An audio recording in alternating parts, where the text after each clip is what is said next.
নমস্কার, আমি আচার্য দেবজিৎ অ্যাস্ট্রো দেবজিৎ চ্যানেলে সকলকে আমার স্বাগত।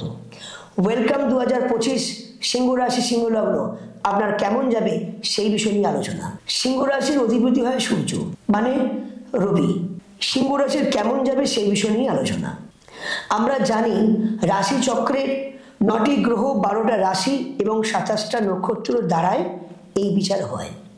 বিগত 2 বছর ধরে কোনো গ্রহ কিন্তু হেভি ওয়েট কিন্তু সঞ্চার হয়নি, কিন্তু এই 2025 নতুন বছর মঙ্গলের বছর, এই বছরে কিন্তু 4টি মেন খুঁটি গ্রহ সঞ্চার করছে 2025-এ। এই 2025-এ 18ই মে রাহু মীন রাশি ছেড়ে কুম্ভ রাশিতে আসছে এবং 18ই মে কেতু সিংহ রাশিতে আসছেন কন্যা রাশি ছেড়ে, এবং 18ই মে বৃহস্পতি বিশ্ব রাশি ছেড়ে মিথুন রাশিতে আসছে। সাথে শনিদেব 29শে মার্চ নিজের রাশি কুম্ভ রাশি ছেড়ে মীন রাশিতে আসছে। এই যে 4টি মেন গ্রহ, আমরা জানি যে একটি ঘর তৈরি করতে গেলে 4টি মেন পিলার লাগে, পিলার ছাড়া ভিত ছাড়া তো ঘর হয় না। আমাদের এই রাশিচক্রে এই 4টি হেভি ওয়েট গ্রহই কিন্তু এক একটা ঘরে। বৃহস্পতি থাকে 1 বছর, শনি থাকে 2.5 বছর, আর রাহু কেতু থাকে 1.5 বছর। এই 2025 গুরুদেব জুপিটার বৃহস্পতি 1 বছরেই 3টে ঘরে সঞ্চার করছে। নতুন বছর 2025 18ই মে পর্যন্ত বিশ্ব রাশিতে থাকছে, 19 তারিখে সে মিথুন রাশিতে আসছে, আবার 18ই অক্টোবর কর্কট রাশিতে আসছে আবার কে না বৃহস্পতি। তাহলে ভেবে দেখেছেন নতুন বছর শুরু মে মাস পর্যন্ত বৃষ রাশিতে তার সঞ্চার, আবার মিথুন রাশিতে সঞ্চার 18ই মের পর, আবার কর্কট রাশিতে বক্রী হয়ে অক্টোবরের 18 তারিখ, যেটা কিন্তু হয় না। এটা 2020 সালে হয়েছিল, তারপরে কিন্তু করোনা কোনো সমস্যা আমাদের পৃথিবীতে একটা সৃষ্টি হয়। তাই 2025-এ ক্যালকুলেশন অনুযায়ী কিছু ভালো কিছু মন্দ কিন্তু শো করছে। সতর্কবার্তা, সতর্ক থাকা দরকার। আমরা রাশিচক্রে গ্রহ নক্ষত্র অনুযায়ী মঙ্গল আর রবিকে কিছুটা একই জায়গায় রেখেছি, কারণ মঙ্গল আগুন কারক গ্রহ, সূর্যদেব সেও কিন্তু আগুন কারক গ্রহ।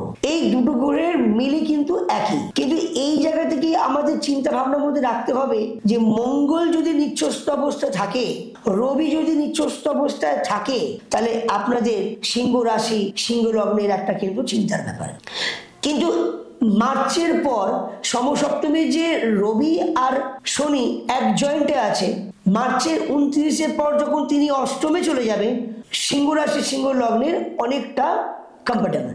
কিন্তু 18ই মে সূর্যদেবের ঘরে মানে সিংহের ঘরে যখন কেতু আসবে তখন রাহু দৃষ্টি, তাহলে এখানে কিন্তু একটা মাথায় রাখতে হবে 18 মের পর একটা গ্রহণযোগ শো হলো এই গোচরে। তাহলে যাদের যাদের জন্ম ছকেতে গ্রহণ দোষ যদি থাকে, তাহলে আপনাদের কিন্তু একটা মেন্টালি হ্যাম্পার আছে, বাবার শারীরিক জায়গায় প্রবলেম, হঠাৎ করে বাস্তুদোষ তৈরি হলো। সেই জায়গা থেকে আপনাদেরকে আমি বলছি, যাদের জন্ম কুণ্ডলিতে রাহু এবং সূর্য একসাথে যদি থাকে, তাহলে আপনাদের কিন্তু শারীরিক জায়গা, মানসিক জায়গা, মেন্টালি জায়গা, বাবা মায়ের সঙ্গে সন্তানের জায়গা, ঘরবাড়ির জায়গায় একটা সমস্যা কিন্তু তৈরি হতে পারে। তা বলে কি ভালো হবে না? নিশ্চয়ই ভালো হবে। সিংহ রাশির একাদশে 18ই মে যখন বৃহস্পতি একাদশে আসছে, আমরা জানি একাদশে সবকিছু সাকসেস, একাদশে সবকিছু সাকসেস আমরা জানি। তো একাদশে গুরুদেবের আবির্ভাব, এটা তো অনেক বড় ভালো ফল।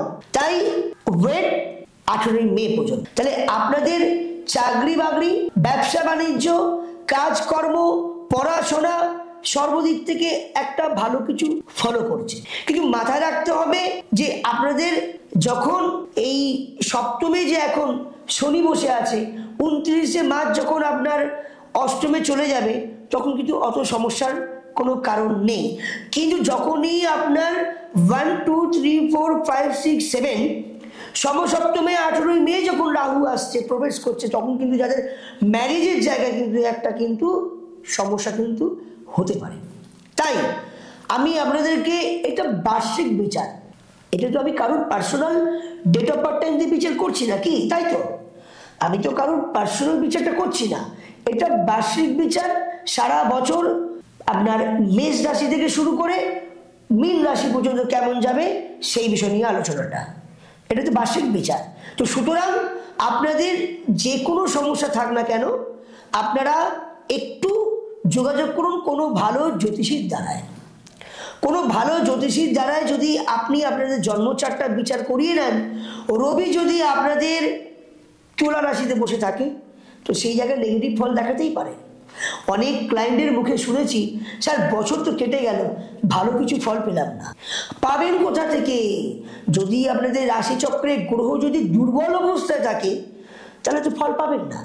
তাহলে এই জন্যেই আপনাদের এই জন্ম কুষ্ঠিতে যদি কোনো দোষ থাকে, গ্রহণ দোষ থাকে, রবি যদি রাহুর সঙ্গে যুক্ত থাকে, রবি যদি আপনার তুলা রাশিতে বসে থাকে, রবি যদি শনির সঙ্গে যুক্ত হয়, রবি যদি আপনার শুক্রের সঙ্গে যুক্ত হয়, এটা দারিদ্র যোগ বলে। এই থেকে কি হয়? অনেক বড় নেগেটিভ ফল দেয়। তাই আশা করব সিংহ রাশির ভালো হোক সর্বদিক দিয়ে। মঙ্গলের বছর আপনারা কি করবেন, একটা ছোট্ট আমি ক্রিয়া দিচ্ছি। এভরিডে রাতে শোবার সময় নতুন বছর থেকে চালু করুন না, ঘরের পূর্ব দিকে তামার ঘটিতে জল রেখে ঢাকনা দিয়ে শুয়ে পড়বেন। সকালবেলা উঠে বাসি মুখে ওই জলটা খেয়ে নিন না।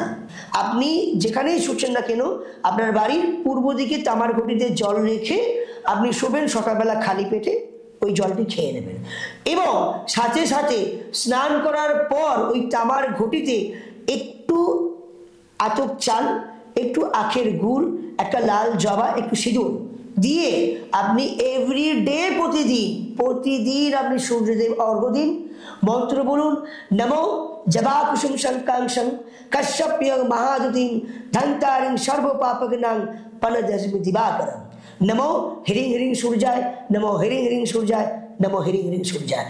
এই মন্ত্রটি পাঠ করে আপনি আপনার বাড়ির তুলসী গাছেতে অভিষেক করুন। আপনি বলছেন, স্যার আমার তো তুলসী গাছ নেই। তাহলে আপনি কি করবেন, একটা বাটিতে, পরিষ্কার পবিত্র বাটিতে, ঠাকুরের বাটিতে ওই জলটি সূর্যদেবকে স্মরণ করে অর্ঘ্য দেবেন, মাথায় দেবেন, জলটা যেন পায়ে না পড়ে। এইভাবে চালিয়ে যান। আমি বলছি আচার্য দেবজি, আপনাদের 100% ভালো হবেই হবে। শুধু মাথায় রাখবেন, এর থেকেও যদি আপনি আরো ভালো কিছু ফল পেতে চান, তাহলে কোনো আপনার আশেপাশে জ্যোতিষীর দ্বারায় একটু যোগাযোগ করুন।